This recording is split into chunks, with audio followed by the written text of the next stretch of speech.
All right, you guys, we're going to switch it up real quick. We're going to do our first interview here on the show. Ain't that exciting, huh? All right, so our first guest, we recently moved to Austin, Texas. Has a lot of experience in sound design. One of the frontmans for a new metal group called Infina. He's also known as Professor Heretic, and he just released a new book called Feast or Famine. Definitely check it out on his website and on Amazon. Please give a warm round of applause wherever you guys are to David M. Wilkerson, everybody. What's up? What is up? Let me make And sure you've got a great radio voice. Thanks, man. I'm improvising as much as I can. I'm like, oh, what do I say, dude? Like, it's all coming off the top of my head or something. Hey, you nailed it though. You nailed my whole discography and everything. Nice. People ask me all the time, like, "What do you do?" And I'm like, where do I start? How you been, man? So much. I'm good. It's been a cool, actually warm time in Austin. I'm just moved from Chicago, so the fact that it's October and it's still 80 degrees, I'm loving it, dude. I'm here in Fort Worth. Was it like a kind of a cool morning for you? It was for me over here. Yeah, it's been pretty decent. Yeah, The sun's still out though. So and it gets super hot out of nowhere at the middle of the day. That's Texas. Welcome to it. Yeah, man. I get to sweat here. I didn't get to sweat in Illinois. Right. I hadn't sweat, and I would go outside and skateboard and still not sweat, because even in the summer it was hot, but it wasn't hot enough. So But here it's I just walk outside and I'm sweating. Oof. So it's cool. It's cool. I'm loving it. And Sincere's here too. You're here. Feels like the place to be. No, for Texas, especially Austin, or like that Houston, San Antonio, Austin area, is really buzzing with all kinds of music. It's definitely a place to check out. I'm in Fort Worth, and we're trying to make a music scene here, but it feels very everybody's just in their own world, working and everything. It's really hard to really make it a music scene here, but we're trying real hard. So let's talk about you. Let's specifically get into your music inspirations, or what got you into specifically being a musician. Eminem and Seven Dust. Those are my two biggest. Yeah, I don't know. I listened to Eminem when I was younger, and I just started I remember I remember sitting down. There was an Outkast song that I write out the lyrics to, and then I would do these freestyle. Man, I was 11. They had this forum where you could go and post freestyles, and I would post just some of the crappiest songs, and so I'd always rapped on stuff. I don't know why. I just had always written stuff and recorded it and sitting up. Would you try to sound like Eminem? Yeah, well, you try to imitate him a bit. I know a lot of people like to imitate their favorite artists when they're first starting. At first, it was Bubba Sparks and stuff like that, because I wasn't at Eminem level, but I always kind of aspired to be there, and then gradually it just started happening, and yeah. So by the time I was in high school, I started listening to prior to that, I started listening to ICP and some metal stuff, and Korn, Linkin Park, Limp Bizkit, that kind of stuff. And then by the time I was in high school, I got introduced to Seven Dust, and then I went to so many shows. I went to probably 15 Seven Dust shows in the next 3 years. That's how me and Sly actually met, because of a Seven Dust show. So yeah, so we did all that, and that just got me super pumped to do music, and ever since then I've just been focused on writing music. And with doing music, specifically in your genre, what made you gravitate towards your specific genre? You have new metal, you rap, and you do hard heavy metal rock, and you mix it together. So what makes you decide to hey, let's put it together?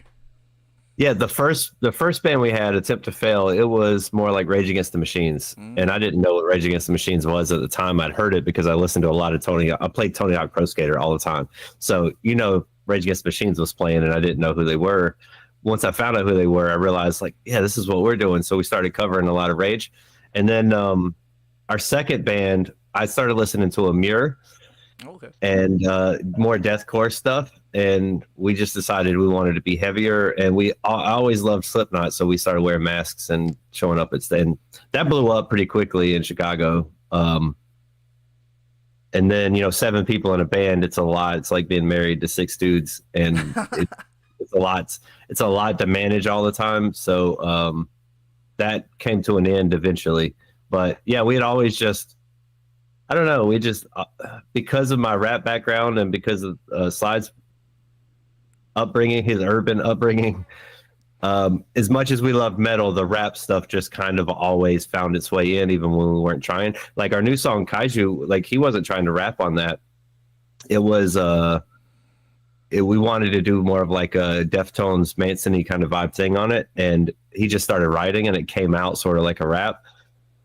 And he always says, like, I'm not a rapper, but that's just naturally what he does. He writes stuff with rhythm and it just sounds like rap. So, but I don't feel like a rapper anymore. It's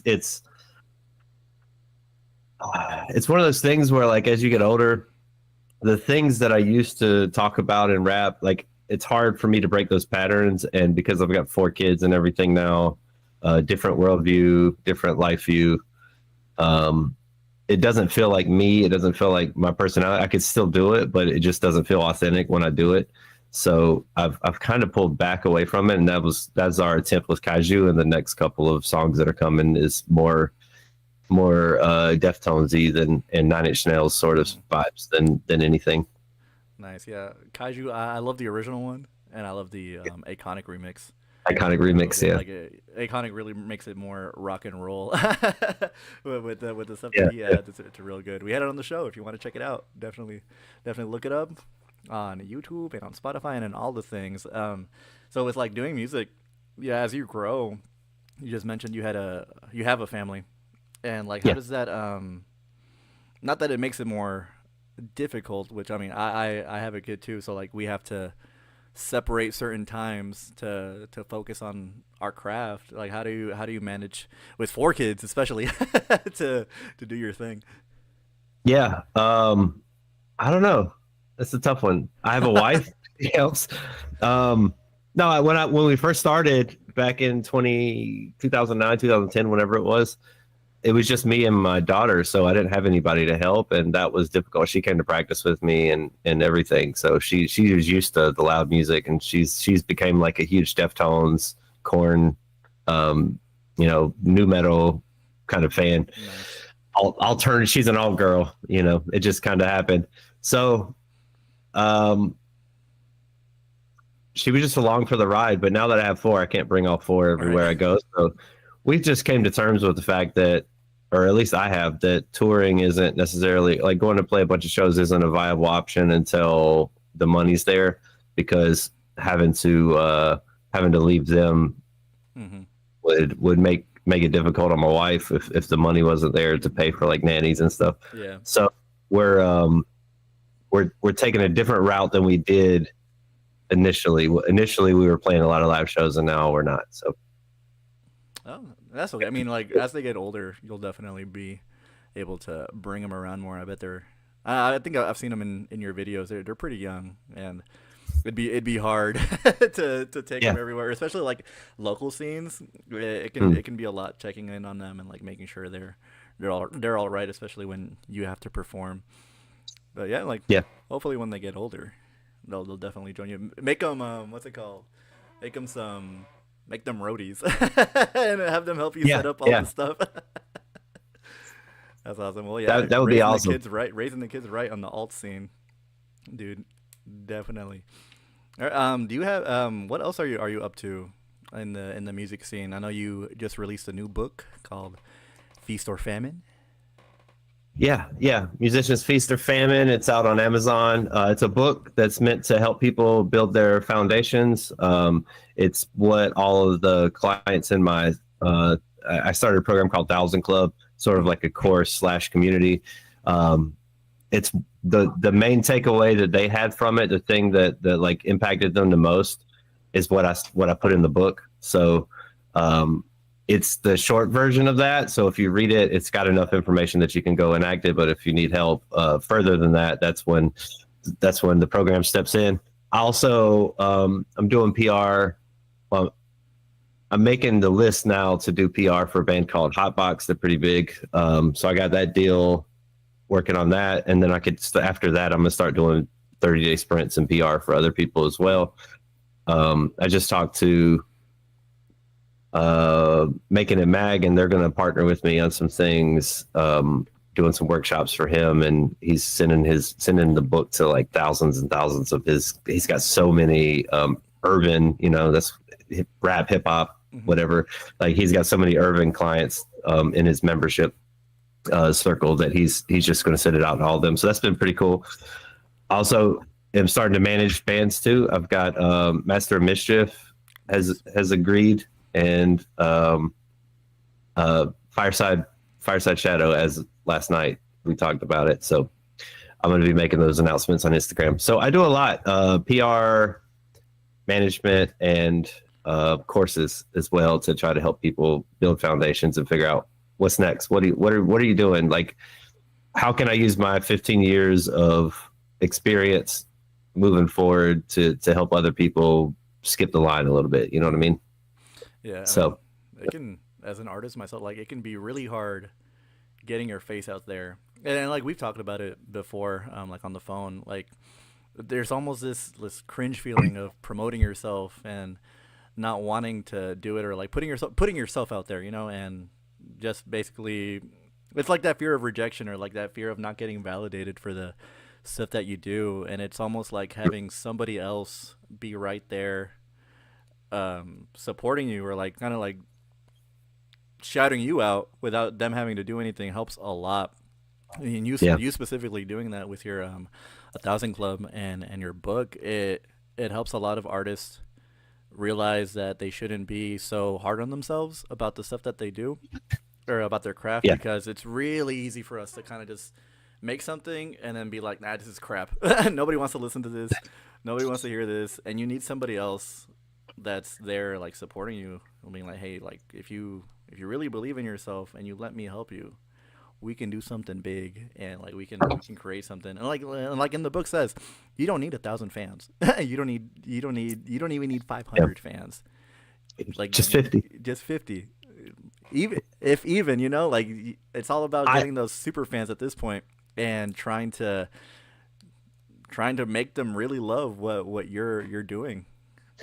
I had been testing this out for a while, and I knew that it's possible and it worked for me, but I didn't know to what extent it was possible. Mm-hmm. I didn't know to what, like on the bigger side of it, what that looked like, until I started making calls and I was talking to somebody about management. She had only 60 fans in her Patreon, and she was making $400 a month just off of them. So I'm like, now we know, like, let's scale that up. Let's figure out how to make that a little bit more so that you can afford to quit your job, because but yeah, it's really cool to see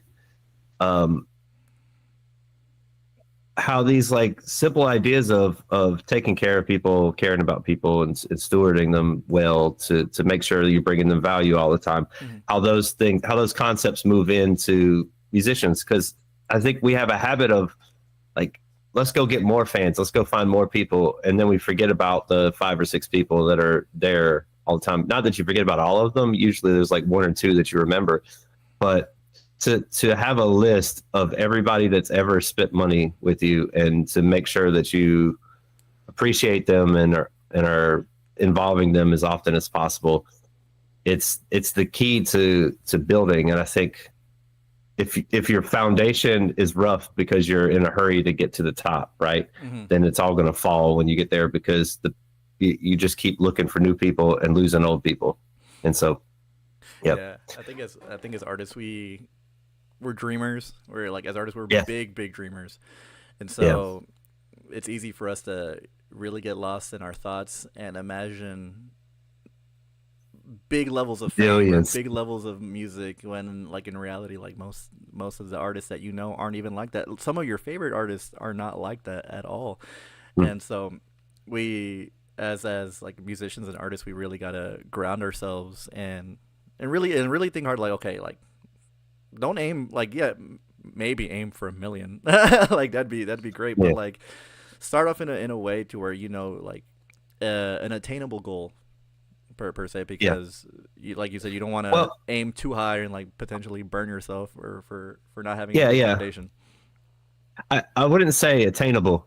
Like, okay, so there's two ways of thinking of it. One way is attainable goals, something you can achieve. It's smart goals, right? Measurable, achievable, etc. But on the other end, sometimes when you set a goal that's beyond you, you have to. It forces your brain to not do the normal things. For instance, like for me, if I said, okay, I just want to do like 3 more clients this month. Well, that's easy. I just reach out to 50 people a day and keep doing that until I find the 3 people. But if I said I wanted to hit like 300 clients this month, well, I can't just reach out to people. So what can I do? Well, maybe I can partner with somebody. Maybe I could start reaching out to allies. Maybe I could get on podcasts or big shows or whatever. It forces your brain just to try to find a way to get there. And then you end up in a better spot than you would have if you just kept doing the same normal thing. So I don't mind the big goals. I just want to make sure that like we're focusing on the flock, the small portion of people that care about you, and not forgetting about them along the way, but still trying to reach the goals that you're doing and doing it in a way that allows you to have time to spend on those people. Yeah, no, that's true. When you kind of push yourself past your, was it boundaries, or like your own personal boundaries, you do start realizing, and you start solving a lot of things that you might not have initially seen if you had put yourself like on a lower goal, like you can start seeing other things, like like you said, reaching out to podcasts and other big shows that have an audience, so that way you don't have to reach out to dozens of people every single day. You just put your face on a show where people are watching, and they'll go, hey, I think I'll check them out. And like, oh yeah, I wanted to ask, I know what day is it? Today's the 15th of October. You've been doing podcasts all month, haven't you? Yeah. I'm at 18 booked, I think, right now, but I've only had 6 recorded at this point. So this would be 7, I think. So yeah, I haven't really been I've just been counting what I've gotten booked. So I don't know what number I'm on. A lot of them are like I recorded them already, and they're going to come out in a month or so. So okay. Delayed. I do have one coming out tomorrow. Man, I wish I could tell you. This is so cool, but this lady in the EDM world, she has a podcast. She's also a big DJ, but she wears a mask, and so I can't say who she is. But I found that out. I was like, whoa, I didn't realize you were at that level, because her podcast isn't huge on that level, right? But she is, her forward-facing brand is, huge. It's huge. So, man, I wish I could say. But I do have that coming out tomorrow. I'll make sure to link it on Instagram and whatnot. It's going to be a spot. I think it's an Apple-only podcast, no video or nothing. But it's really cool. It's been really fun talking to people just for 2 hours at a time. Yeah.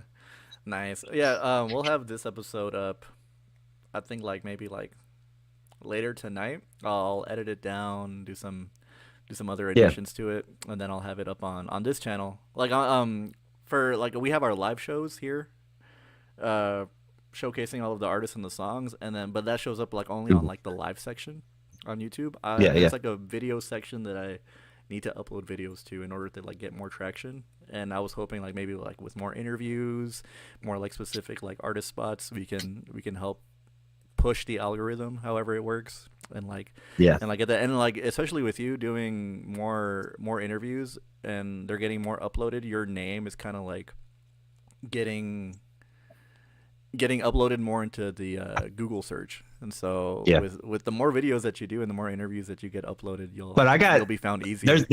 There was a big pastor, huge major pastor called David Wilkerson. And so I'm in competition against him with my books and everything else. He's gone. He's been, I think he died 4 or 5 years ago. Let me see. but I'm still like, I gotta beat him in the algorithm in order for my stuff to show up. He died in 2011. So, but he's still killing me right now. So I've got to, he's been dead for what, 14 years, and I still can't get past his books on Amazon, but one day I'll surpass him. That's why I had to add the M to mine. Yeah. Right. Like how some actors have to like added their middle initial because they'll like the name's already taken in like the Actors Guild or something like that. Yeah, like, exactly. Exactly. Michael B. Jordan instead of just Michael Jordan or something like that. That's absolutely awesome. That's awesome. Yeah. Well, besides your book and your music, do you have anything else planned for the future? Anything else coming up? Well, okay, so I've got a spots opening for Feast Plus, which is the foundational building stuff that helps people. The idea is to help people figure out what their brand is and how to market it and how to find their audience and how to reach them and prepare all the stuff, the EPKs and everything that you need so that we could take the next step at the end, which is PR and sponsorships, grants and things like that. Because grants, I think, is like so underlooked as far as musicians go. Yeah. Nobody wants to sit down and apply for them. So we've started applying for grants for people as sort of like a paid offer as well. So yeah, I've got a lot going on. My wife quit her job to come help me. And we're in one of those phases now where it's like, all right, we've got 2 weeks to make money or all of this crumbles. So we're pushing super hard right now. Y'all are in the hustle phase right now. Yeah. It was easy when we first started 1,000 Club. It was easy because everybody that joined had already spent time on Demo Nation. They knew who I was, and they knew I wasn't like a scammer or whatever. But now that my what you call warm audience or hot audience is done, it's all cold calls and stuff, and so people are so squeamish when it comes to music opportunities because there's so many scams out there and so many people trying to take their money that it's difficult to try to convince anybody to invest in themselves because they're afraid of making the wrong decision and spending the money on something that is a scam and being, and I understand it because I was talking on Jordan's show. That's what started me in this to begin with. I've been scammed twice by managers. And then I thought, hey, what if I did the thing that all the other managers said they were going to do, but I actually did it for people instead of saying that I was going to do it and then just taking their money. And that's where it all started. So again, thank you, scammers. But there's a lot of messaging about scams and there obviously is a lot of, especially in the, hey, you want to let me do a dance video for you for $60? Oh God. So many of those, or like, anytime that I post looking for somebody to edit shorts, or if I post anything about looking for an artist, I will get so many people from India that have fake accounts using other people's stuff, trying to pretend that it's theirs and trying to get me to pay them up front, but won't hop on a video call or anything to talk to me. So, there's a lot of that, and I get it. So I'm trying to find ways to prove that I'm authentic and real, and just on Instagram, I got like 3 messages, all from like I think it's like some Indian, like it's the same message, it's the same copy and paste message, but it'll be like, hey, I saw your content on YouTube and it's doing great, and I really love what you're doing. But if you do, or if you don't mind, please give me like a few minutes so I can tell you how to make your channel better. If you just message back, and I'm like, no, I don't even know who you are. Your name doesn't even look real on Instagram. Your photo doesn't look good. But, yeah, I even take it the next step. I don't cold DM anybody. I send them a voice memo so they can hear my voice and know I'm a real person. And that's a good idea. Yeah, and it helps, but it takes a lot longer to reach the right people because it's not. There's multiple things that stand in the way, right? Like I have to find people that I like their music, number one, because I don't want to work with people I don't like. I like their personality. That's number 2. because I don't want to deal with them on a regular basis if I can't get along with them. And then number 3, they have to have money to be able to spend, or even want to spend money to move forward. So it's difficult because qualifying those 3 things. So I have to DM like 50 people to find one person who even meets those qualifications, and then hoping that one person actually goes through with it, and actually, and wants it. It's a pain, but it's worth it, because the people that I've gotten into the program have been amazing. Like I love them to death, and we hang out every week, 2 or 3 times a week, most of the time, on voice calls and just chat and figure things out. So it's been fun. I just I like the circles that we have. I like seeing musicians find themselves and become more, and not burn themselves out by just trying to post content all the time. That's the fruit of my labor. Yeah, the burnout is real, especially now that we're kind of like heading towards the end of the year. I think there's like waves of artistry that happens, especially online. You get a big like push in like the summer, and then it kind of dies down, and then right before Halloween, like especially right now, it kind of pushed back just a bit, and like the waves kind of like rising again. But I know once it's Thanksgiving time, like there's no point because we have Christmas, and we have so many Christmas songs that just get listened to instead during the holidays. It's really hard to promote your music, especially like at the end of the year.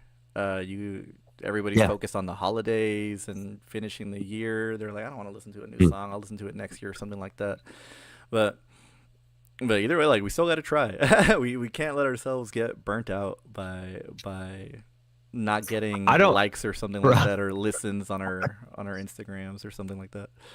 Christmas music is the worst, and I never listen to it on Christmas. I just won't. I'll listen to like if Gloryfield comes out with a Christmas song, I'll listen to it. But anybody else, probably not. If it's like hyper Christmas, I'm just tuned out, because it's just I don't like the chord choices, the melodies. I don't like any of the like.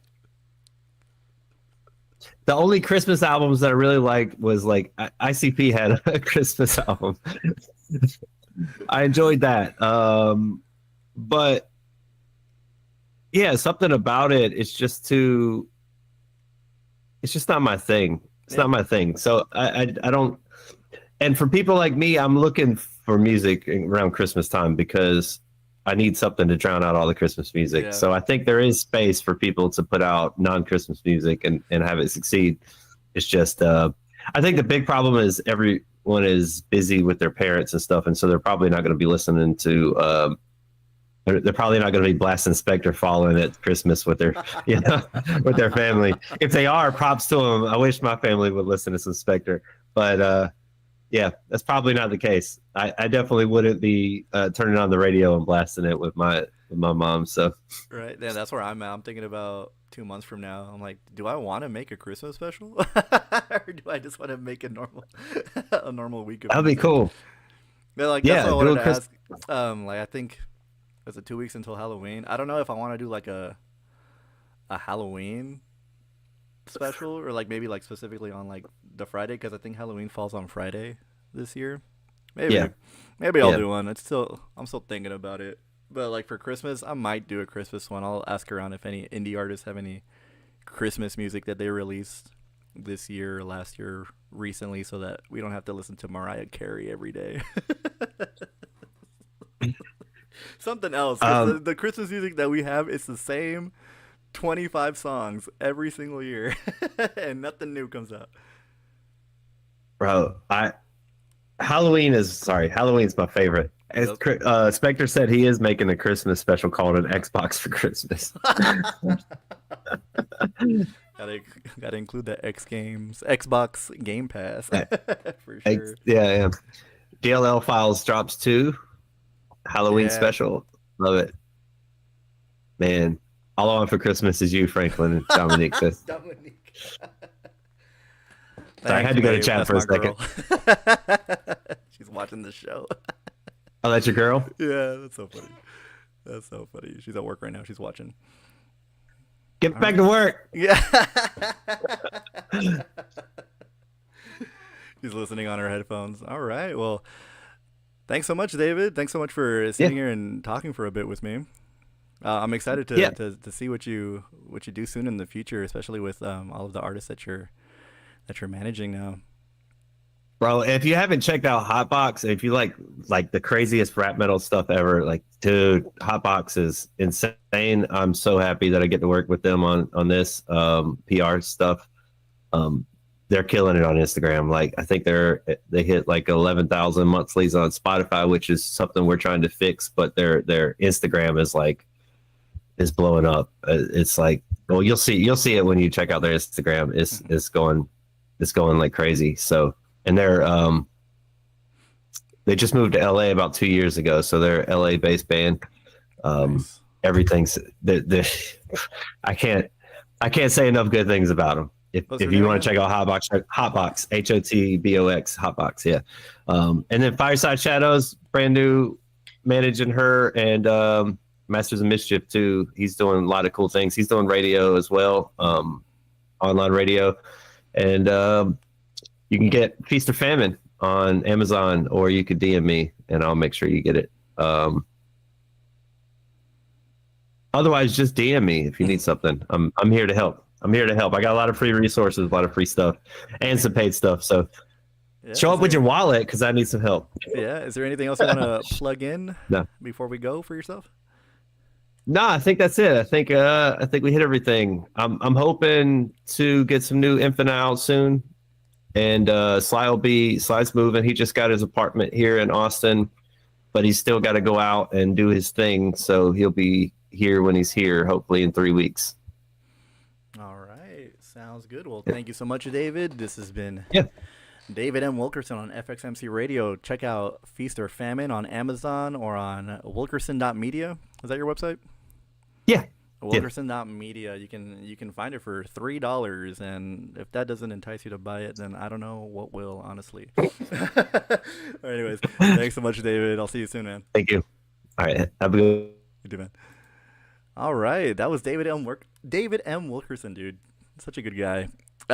Check out his YouTube channel, Demo Nation, for a kind of like gamified music show. Very fun. It'll be back soon. They'll have Sly back, and it's a great time. You can talk to a lot of the people in chat. You can vote for your favorite songs. Good time. But in the meantime, let's get back to our regularly scheduled programming.